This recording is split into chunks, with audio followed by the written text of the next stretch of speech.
Now available in paperback and e-readers. Isis, Bride of Dracula. Goddess Next Door and John Haynes team up to take on the Dark Vampire Lord in this action-packed Isis series adventure. Get Isis, Bride of Dracula in paperback and e-readers at online booksellers today. Last week I watched several videos by Diversity in Comics and Yellow Flash where they roasted the final issue of Mariko Tamaki's She-Hulk run. And what I saw in that issue in the videos I watched was a story that was far below the standards of a Marvel comic. Now, in this issue of She-Hulk, I saw a story with factual inaccuracies and a story that clearly showed me that Mariko Tamaki did absolutely no research on New York City and no research on the New York City criminal justice system. Now, Jennifer Walters is supposed to be a lawyer. And in this issue of She-Hulk, we get some scenes where this mutant character, Byrne's mother, was supposed to have been arrested in this assault by these anti-mutant bigots. And in this assault, one of these guys takes a hammer to Byrne's mother's car. She defends herself, and according to Mariko Tamaki, she gets 5 years in prison.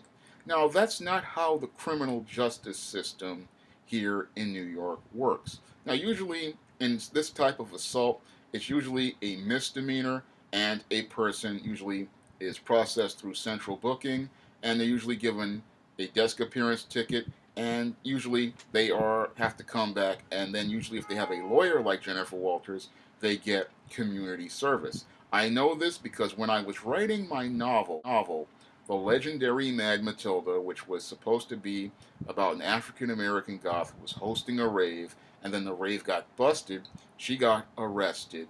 And after that, she had to go through central booking, and then she had to make a plea when she was arraigned. And at that arraignment, she had a lawyer who managed to get her released on her own recognizance. And then after that, she had a meeting with the assistant district attorney, and the assistant district attorney didn't even want to prosecute the case because it was a waste of their time. Because here in New York City, usually district attorneys don't want to deal with small matters like this because it's not something that they can consider something they want to go to trial with. So usually they try to plead these cases down to the point where they can just get them to plead guilty to a lesser charge, and then the person got community service. But in Legendary Mad Matilda, the ADA just pleaded it down, and then she got 6 months of community service, and that was the end of that matter. And that's something I learned from doing research online, just basic research, basic Googling, and basic reading of different websites. And this is something Mariko Tamaki should have been doing before she wrote a single issue of this She-Hulk run. If you're going to do a story about a lawyer and there's a case that they're having, you would think you would learn the ins and outs of the New York City criminal justice system. Now, I did that research for the Legendary Mad Matilda and that sequence in the story, but Mariko Tamaki didn't do that for this issue of She-Hulk. And that's really embarrassing because I'm a small independent publisher, and I'm showing that I have more passion for my craft than someone who is currently working at Marvel Comics, one of the biggest publishers of comic books in the comic book industry. I'm showing that I'm truly concerned about my work, and I want to make sure that it is the best quality possible. But your Mariko Tamaki is showing that she doesn't care enough to focus on those types of details that would make the story more compelling for the reader. Now, there was another factual inaccuracy that your Mariko Tamaki posted in this issue of She-Hulk, and this factual inaccuracy relates to Times Square because there's a sequence in the comic where this limo is driving down Times Square. Now, I've lived in New York for all my life, 44 years, and I know that Times Square is not a place where you can drive around anymore.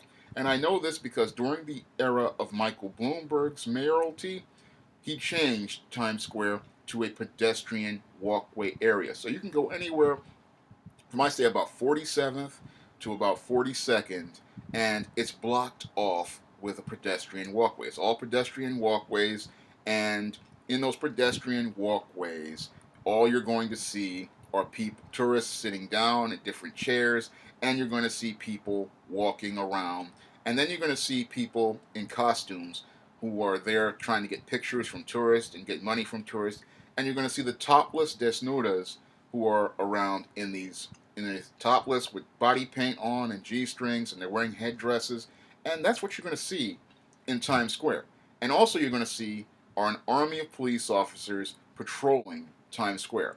This is something that I featured in my story, Easteen Little Girl Lost. And I featured that in Easteen Little Girl Lost because I wanted to make a commentary on Times Square, and I also wanted to make a commentary on how dangerous Times Square was, because I used to walk down Times Square sometimes when I would do errands, and sometimes when I would go visit the Toys R Us that used to be in Times Square. So I knew what was going on in Times Square, and that's why I was able to write about it in the story Easteen Little Girl Lost, because I knew the area and I knew what went on in the area, so I could accurately describe what was going on in the area, what was going on in the streets in the area, and give people a clear, accurate picture of Times Square in that story. But your Mariko can't do that because she doesn't do research. And because she does not do research, we have people driving limos down Times Square. We have guys turning over limos in Times Square. And that wouldn't happen in New York City with all of those police officers in Times Square and patrolling Midtown Manhattan. Because Midtown Manhattan is usually filled with cops everywhere. So that wouldn't really happen, even in a fictional place like the Marvel Universe, because any writer who does their research knows that Times Square is usually a place filled with cops. And when I was writing Easteen Little Girl Lost, I wrote knowing about Times Square, and I knew that usually a lot of the hassles and the troubles usually start between the Desnudas performers or the costume performers, and I used that as part of the setup for some of the conflict in my story. But this writer didn't do any of that. She's got this prom going on, and all of it, again, makes no sense. You have She-Hulk and Patsy Walker just standing there talking, and none of it is moving anything forward.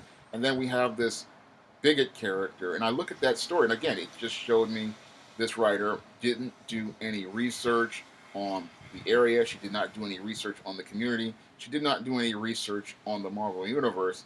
And it all showed in this story, which was far below the standards of even an independent self-publisher. That's how embarrassing this issue of She-Hulk was. I mean, these SJW comics are bad, but this SJW comic is so bad, it is even far below the standard of a self-publisher, in the fact that this writer showed that she had no passion for the character, she had no passion for the craft of writing, she had no passion for even maintaining any sort of standard as related to story. Because for a writer to submit this kind of work and believe that this is something good, that shows that this writer has lost all care for their craft. Because I would not even think to submit a piece of work that bad to someone.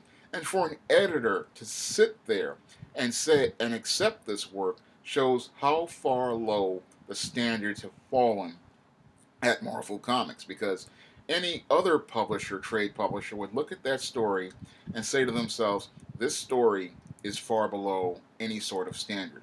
I see you have facts inaccurate. I see you have details that are wrong. I see a story that desperately needs either to be revised or you just need to start over. That's how low the standards have fallen when I look at that issue of She-Hulk. That shows how, I mean, that people at Marvel truly do not care about the quality of the comics that they publish or the quality of the publications they produce. Because to let a book this bad pass, that just shows me how bad things are as related to editorial. Because instead of terminating Mariko Tamaki based on her horrific performance on this She-Hulk book, Marvel's editors have decided to reassign her to the X-23 comic book.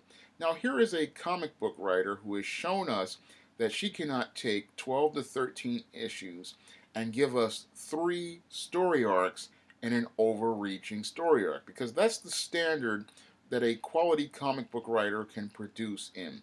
If you give a comic book writer 12 issues or 13 issues, they should be giving you 3 story arcs in an overreaching story arc. 9 issues of Mariko Tamaki's run is exposition, and the final issue is just a complete mess. But Marvel's editors believe that Mariko Tamaki is a qualified person, and if she is supposed to be qualified to work at Marvel Comics, then it shows me that the bar at Marvel Comics is not only hit the ground, it is starting to burrow down to the Earth's molten core. And this is far below the standard that Stan Lee and Jack Kirby established for the brand. As I see it, Marvel's editors all need to be fired, because if this is the type of publication they want to come out of their brand, this reflects negatively on that brand, and it's a complete embarrassment to a subsidiary of the Disney Corporation to have a brand producing publications far below the standard of even a small independent publisher on CreateSpace.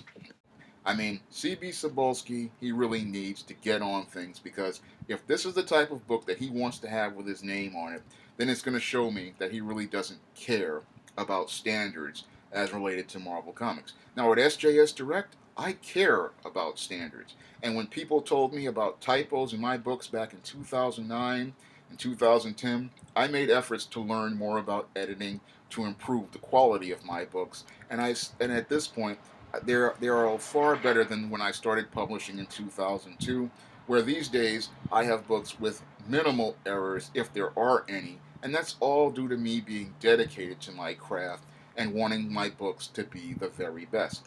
And what's sad about Marvel is that here you have a billion-dollar subsidiary of Disney, a multi-billion-dollar conglomerate, and the editors there don't have any standards in terms of quality as related to their publications, even with all of those billions of dollars. What's really sad is a small independent guy working from a laptop in his South Bronx apartment has higher standards than the publishers at a multi-billion-dollar corporation. That this small independent publisher, SJS Direct, is willing to make efforts to produce higher quality publications than what Marvel is producing right now. Because what they produced in that She-Hulk issue wouldn't pass my standard, because it's just far below my standard. And I'm just a small indie guy, and I'm going to say, look, this can't go out because it reflects badly on my image, it reflects badly on my brand, and it reflects badly when customers pick this book up and see a book of that level of quality. I would not accept that issue of She-Hulk in the script stage if it came to SJS Direct. I would not accept it, because that's just not what I consider quality. And I wouldn't accept many of the what they call SJW Marvel titles at SJS Direct, because those books are far below the standard in terms of storytelling, in terms of editing, and in terms of character and consistency. It's sad that my standard is higher than Marvel's standard, because it shows the difference between someone who cares about what they do and someone who doesn't care what they do. And it shows the difference. It's not resources that make a publisher a good product. It's the passion and care that the people make for that product. I urge anyone who had picked up that issue of She-Hulk to pick up a copy of Eastine Little Girl Lost on Smashwords, or pick up a copy of Legendary Mad Matilda if you have Kindle Unlimited. And you will see a clear difference between a writer who cares about the quality of their publications and the quality of what goes out of their publishing division versus a publisher who doesn't care. And again, it's embarrassing that I show more care for my products that I produce from a laptop in my South Bronx apartment than all the people who work at Marvel Comics, who must be at least 200 or 300 people. And these people are collecting paychecks at the expense of the Disney Corporation.